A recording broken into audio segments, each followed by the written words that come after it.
Tiens.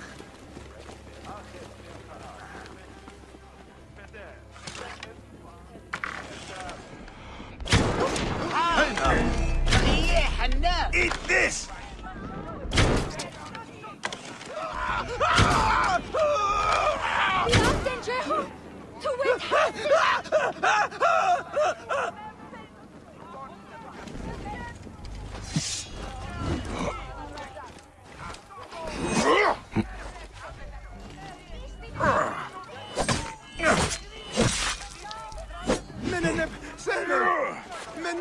Bury you in the landslide!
And now.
Retransmission, segment 4, acquiring contemporaneity.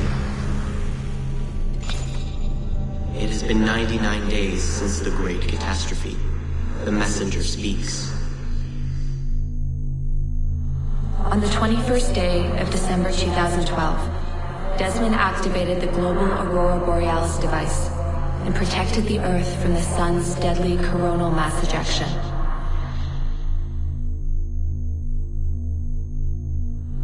On the 21st day of December 2012, humanity carried on without a care in the world. People went to work, people went to school, and people went to the well for water. On the night of December 21st, 2012, as the sun set on their days, humankind went to bed. Then on the morning of December 22nd, 2012, humankind was graced with yet another morning, They never knew that on the previous day, the world almost ended.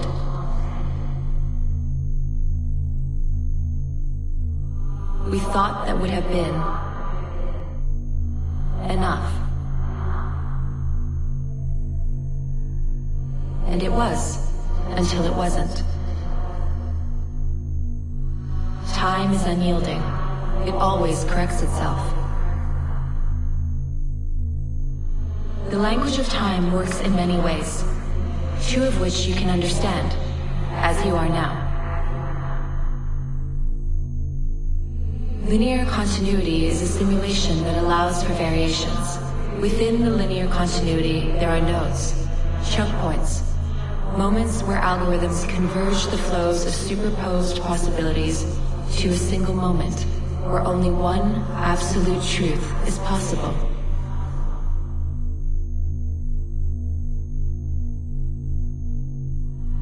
Paths are continuous. Nodes are static. Changeless. And the wave function collapses the paths into nodes which branch out, again and again.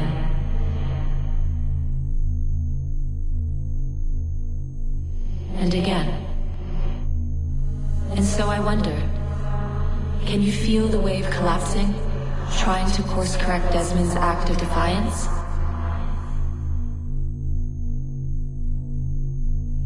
The incoming node needs the world to end.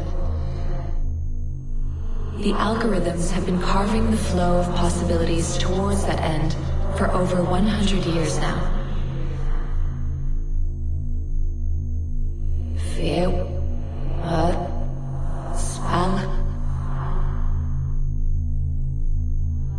A labyrinth of trenches, filled with mud and mustard gas.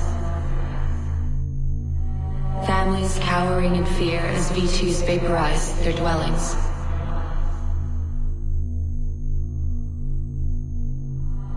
Fire born from the bellows of the Los Alamos laboratory, fueling global catastrophes. The Serpukov 15 incident of 1983. The Doomsday Clock, tucked away in an office at the University of Chicago, its needle moving as the years go. The node is near. Perhaps you knew. Perhaps you felt it too. That the world is closing in on you.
That is Horus, the Falcon, the great black one, god of the sky.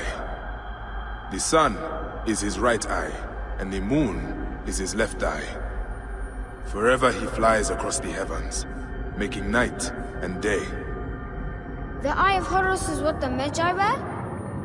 Yes, Remu. And the pharaoh is Horus, right? Yes, my son. The pharaoh is Horus in life and Osiris in death. That is why the pharaoh rules not only Egypt, but the whole world. Only a true pharaoh, though.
Those are the scales, called Khonsu. When we die, the goddess Ma'at weighs our hearts on them against her white feather. I remember this. If our hearts appear in light, we walk in the field of reeds. Very good. You are listening. The scales measure truth and justice, which is why Magi pursue these two things above all others.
Whoa.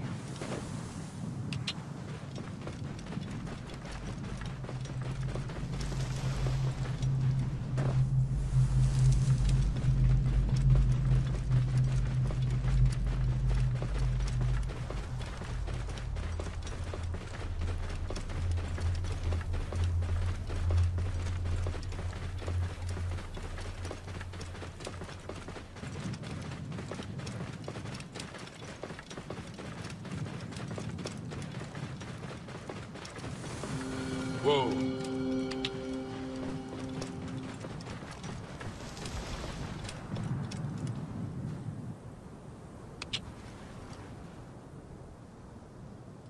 Whoa.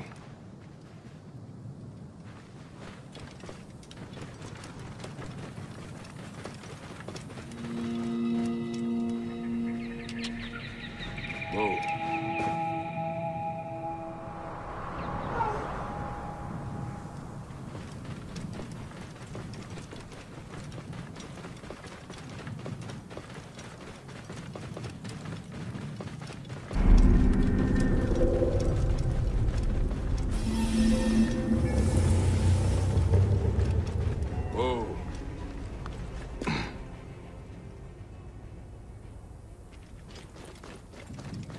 Whoa.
Ancient writing from the Old Kingdom.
Retransmission.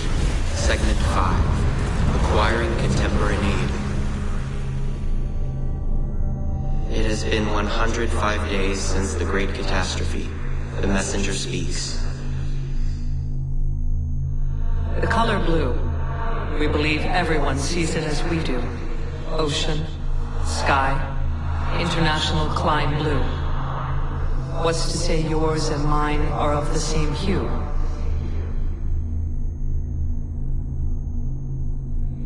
Do you truly see it as I do? Frequencies so high, only a few can hear their cue. A heightened response to the taste of food.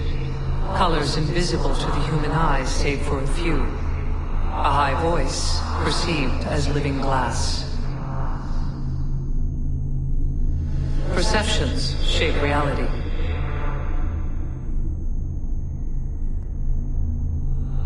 Colorblindness, tinnitus, supertasting, tetrachromacy, synesthesia. Reality is a mathematical model which gets solved over and over again by the observer. Your thoughts are computations, and they render this world for you to call your own. Not all processors are alike.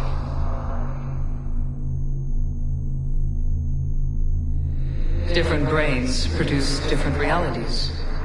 The variations go from the subtle to the drastic.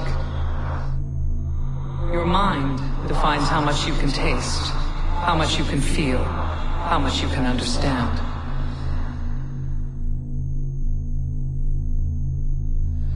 Perception defines perspective.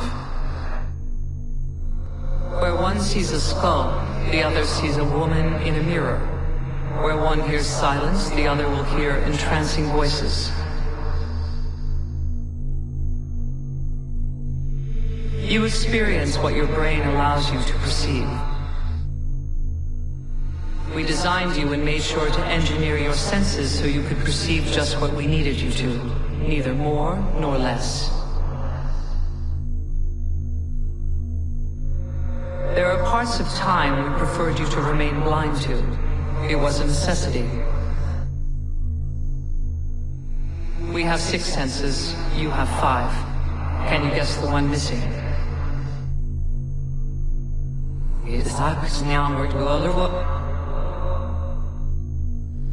For centuries, humanity has fought for freedom. The real cage is not around you, it is in you. Your mind will not allow you to wander in uncharted territories.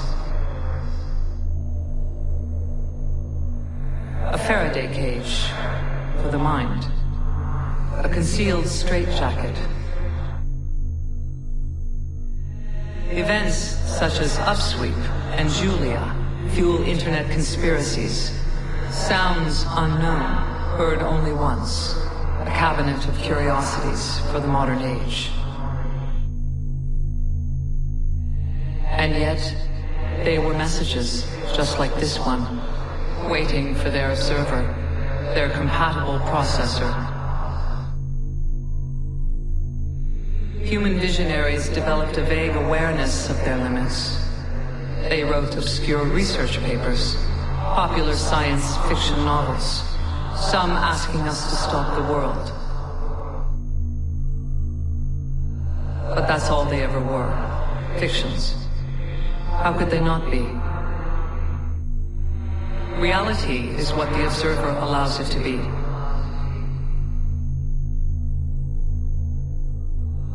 The Doppler effect, the Mobius strip, déjà vus, Cicada 3301, UVB 76, Eureka effects, ambigrams and anamorphosis, P versus NP.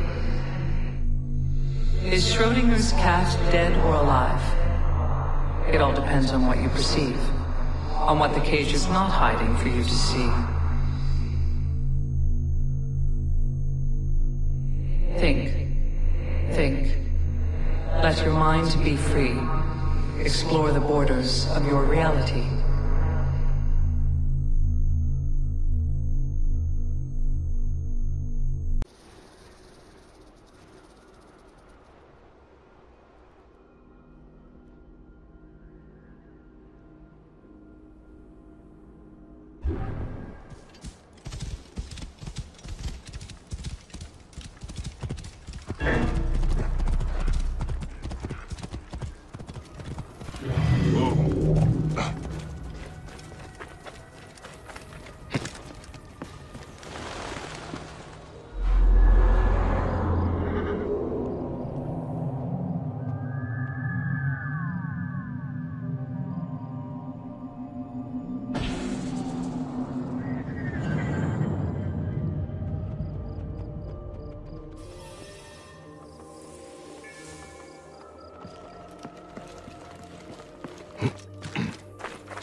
Whoa.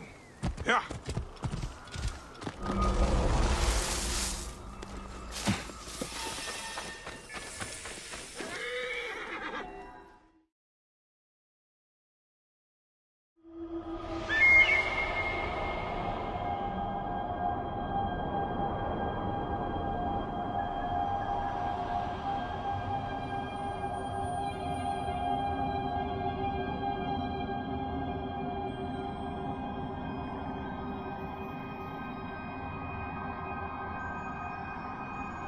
Papa, you know how you're Egyptian and Mother is Greek. What if Egypt and Greece go to war? Greeks and Egyptians do not hate each other. We are all the same. It feels like they do. A priest in the temple school said Greeks were destroying Egypt. He was wrong to say that.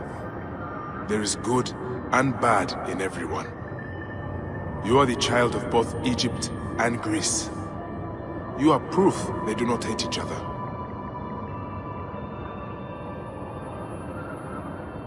Ah, the great twins. To the Greeks, they are twin brothers. To Egyptians, they are he-goats that rise from the underworld, bringing pestilence and protection. Even the gods have two sides.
Whoa.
Ancient writing from the Old Kingdom.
Retransmission.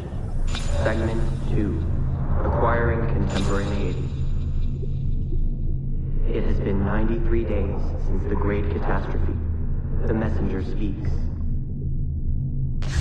Hello, world. Language is the key to our mutual understanding. Yours and mine alone.